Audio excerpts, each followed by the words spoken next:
When you mention heavy metal, the first thing that comes to mind is the tough guy image. Someone who listens to heavy rock and seems unshakable. But what happens when one of the biggest names in the genre writes a song so sad that it makes the author himself break down in tears? It's a sign that it hides something much heavier than you could ever imagine. Today, I'll share the true story behind Slipknot's song, Snuff. I'm Guilherme, and this is Decifra Hits.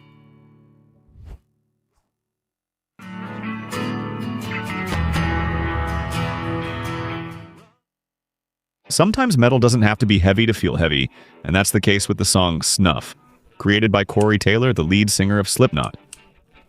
Night. Thanks to his enormous talent, Corey has built a successful career, gained a lot of prestige, and has a legion of devoted fans. But even so, he lived with a pain so strong that it managed to overshadow all of that, to the point of almost making him give up on life. After that dark moment, he simply created the saddest metal song of all time. This even led many to accuse him of betraying Slipknot for making a song that was too melancholic for the band. Although it divided some fans at first, over the years, Snuff became one of the audience's favorite songs. But not exactly for the meaning that Corey had in mind. Actually, the meaning of Snuff is much deeper, even involving the death of some band members and a major trauma in the singer's past. In late 2007, Slipknot began working on their next album, All Hope Is Gone, set for release in August the following year. And as usual, drummer Joey Jordison and bassist Paul Gray were in charge of writing the songs, while each of the other members contributed their own ideas. But in the case of Snuff, the song was about something so personal for Corey Taylor that he decided to work on it in complete privacy. While he was alone in his kitchen at home, he started writing this painful song. Then, he recorded the arrangement of the song with just his voice and an acoustic guitar. And then, he presented his new song to Joey and Paul, without any intention of having them included on the album. But Joey had other plans, as he himself said in an interview. When Corey showed up to listen to the songs that Paul and I were working on, he played me this recording. Later, without telling anyone, I went back to the studio late at night and recorded my drums over it. When he heard it the next day, he started to cry. This is Corey's best work. But for an album like All Hope Is Gone, which had really heavy tracks like Psychosocial,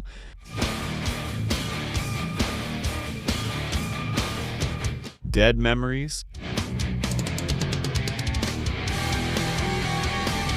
and Suffer.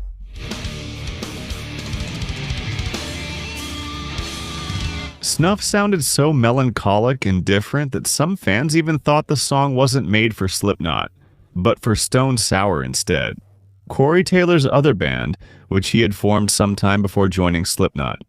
Even though this is a mix-up that fans still make to this day, Corey himself has already denied this idea. I often argue with fans who say, oh, it's just a leftover Stone Sour song. It's like, no, I wrote that for Slipknot. You know, I didn't expect them to use it, to be honest, but I wrote that specifically for Slipknot. Because it was one of the first of all, it was regarding one of the heaviest times of my life.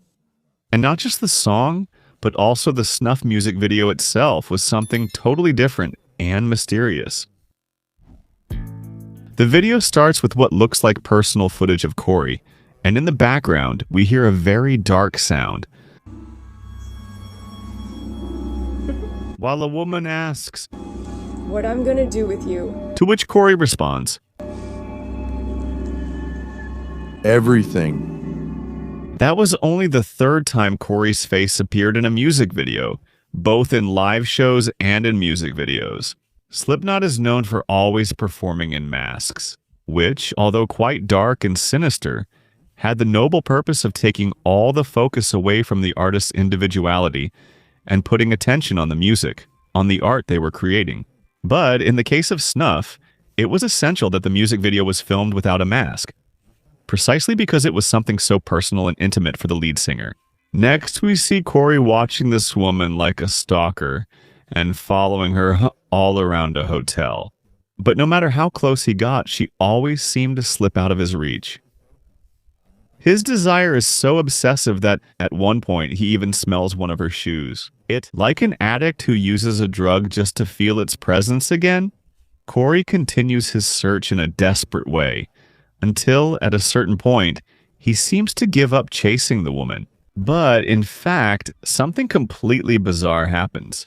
At the end of the video, we find out that she was none other than Corey Taylor himself, made up and dressed as a woman. What many people don't know is that this scene, although bizarre, is explained and directly connected to the story of the singer himself. Corey Taylor had a very troubled childhood without a father around. He was raised solely by his mother, who struggled to find work, causing them to be frequently evicted from their rentals. Growing up in such an unstable home, Corey drank for the first time at the age of 5, and by the age of 10, he started smoking marijuana. Also at the age of 10, Corey was sexually abused by an older neighbor, as he revealed in an interview with Loudwire magazine. We moved a lot, so obviously I had to make friends quickly. To be able to see. Really, just someone to go out with, to play with, and he was a 16-year-old boy. He used to invite me to his house to play music, and one day, that turned into something else.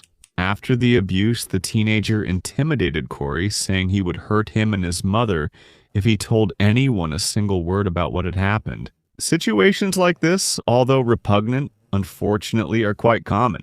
That's why it's very important for parents to talk to children early about protecting themselves and the boundaries of their own bodies. Be open with your children, talk to them, and always be attentive with older relatives and friends.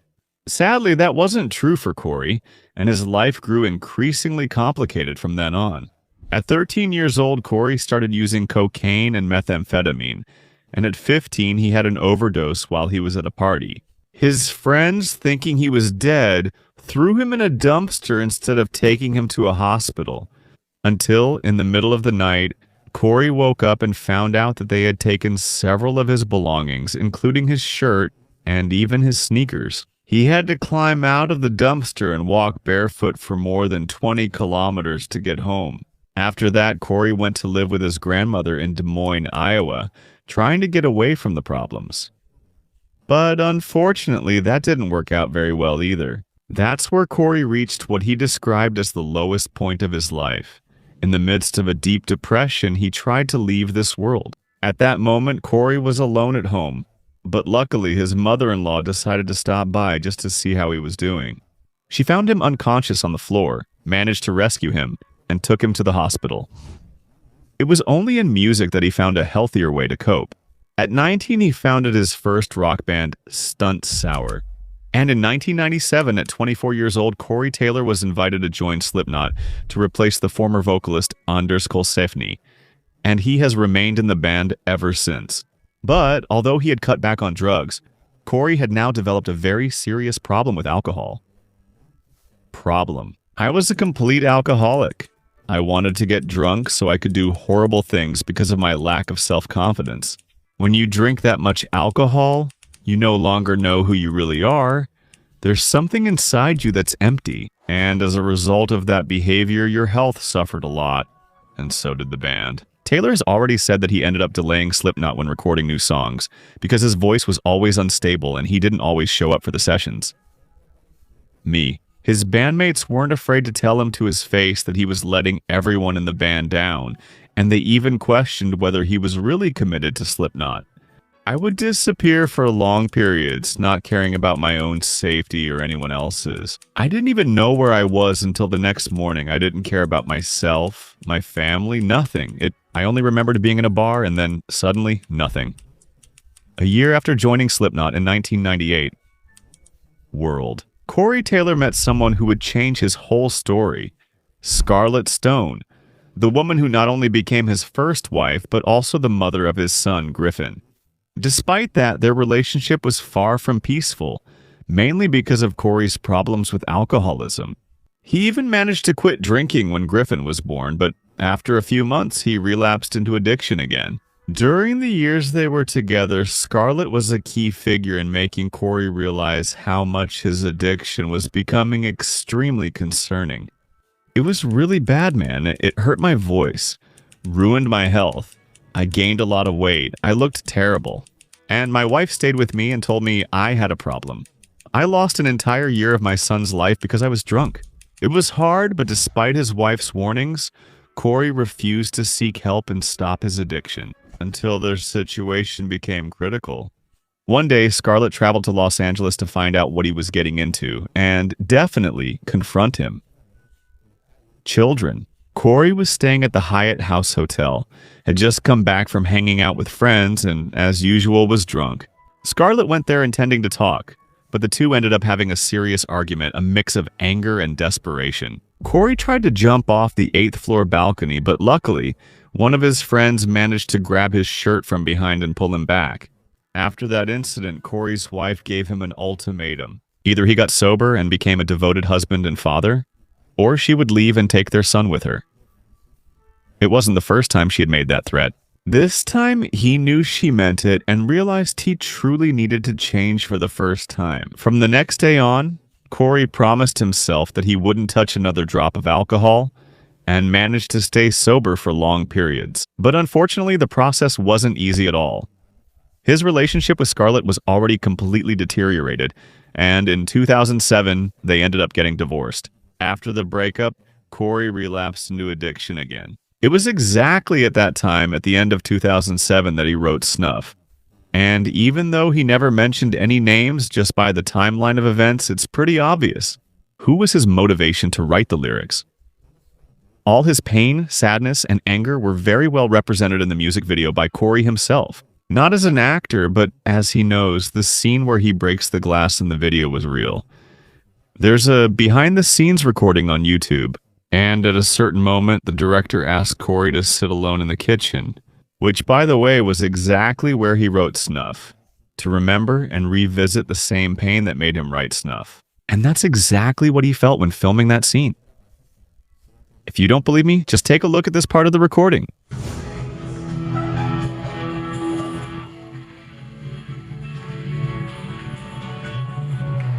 Fine.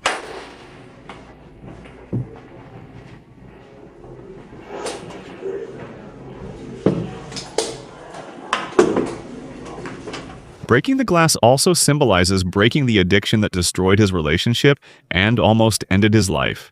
Snuff doesn't have a direct Portuguese translation, but it means extinguishing a candle by smothering its flame, for example, with your fingers. And as the lead singer himself says, everything he says in the lyrics was based on his own personal experiences.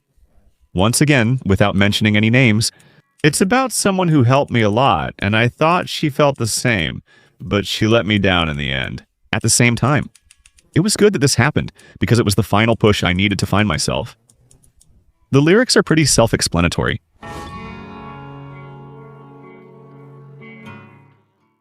Bury all your secrets in my skin. Walk away with your innocence and leave me with my sins. This reflects an unequal relationship where she shared everything with Corey, getting rid of the burden of her secrets. She demanded that he change, but wasn't willing to listen to him vent about his own secrets, leaving him to drown in his own darkness. The air around me still feels like a prison, and love is just a camouflage for what once again feels like anger. Corey felt emotionally trapped even though he loved her. He couldn't open up to fully connect with her. In this way, what was once just love becomes a mix of feelings: love, frustration, and anger. Isso vem desse prisma de emoção e desilusão, depressão, angústia, mas então autoconsciência. To realize that this pain can become something beautiful, and that's really at the heart of everything that Slipknot is, that this pain can become something beautiful.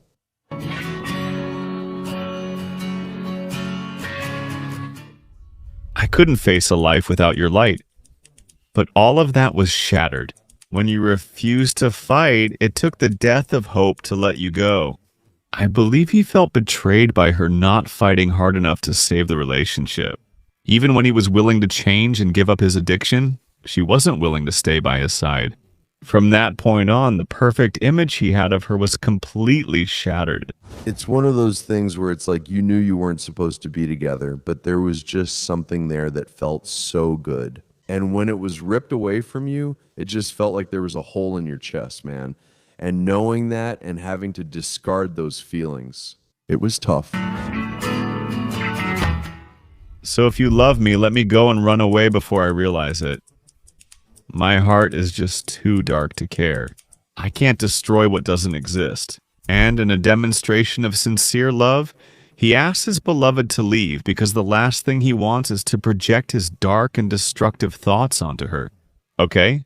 But now you must be wondering, how does Corey, wearing makeup and dressed as a woman, connect with all of this? So it turns out that even though Corey promised to change after that incident at the Hyatt Hotel, simply stopping a lifetime of self-destructive habits without psychological support is not an easy task at all.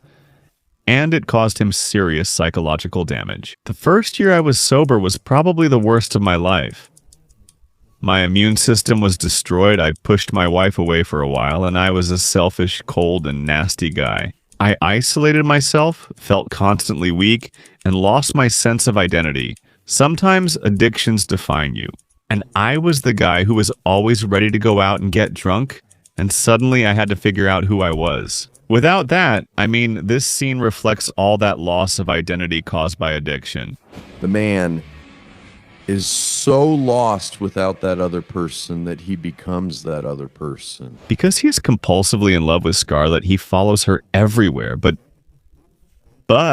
since now she is only a memory, he can never reach Corey. Taylor believed that the only way he could be happy was by finding his beloved, but in reality, what he really needed was to find himself again. So,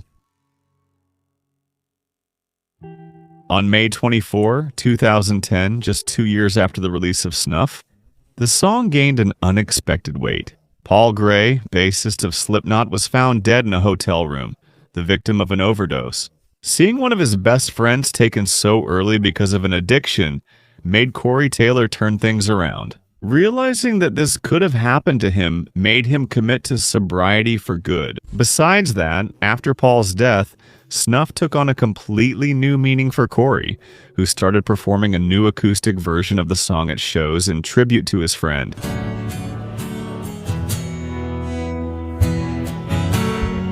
Just lucky that the band took it seriously and were able to. And it was really Paul, to his credit, that led the charge on that song. Like, he was the one who really saw the potential of it. Even now, it reminds me of him. It no longer brings back memories of the hell I went through, but of Paul. Don't care what it meant before now. This song is always dedicated to Paul Gray. That's how Snuff ended up completely changing its meaning for Corey Taylor, becoming a special song that reminded him of his friend, Paul Gray, and later with the death of the drummer Joey Jordison. In 2021, that meaning became even more intense, helping Corey see Snuff as a tribute to his past and an anthem of his struggle in overcoming addiction. That's one of the wonderful things about music, even if the story is sad. Me. If you see it, you'll be able to take something beautiful from it, which could end up saving your life. That's exactly what happened with Eddie Vedder, the lead singer of Pearl Jam, when he put the traumas of his past into his music, creating the trilogy that began with the song Alive.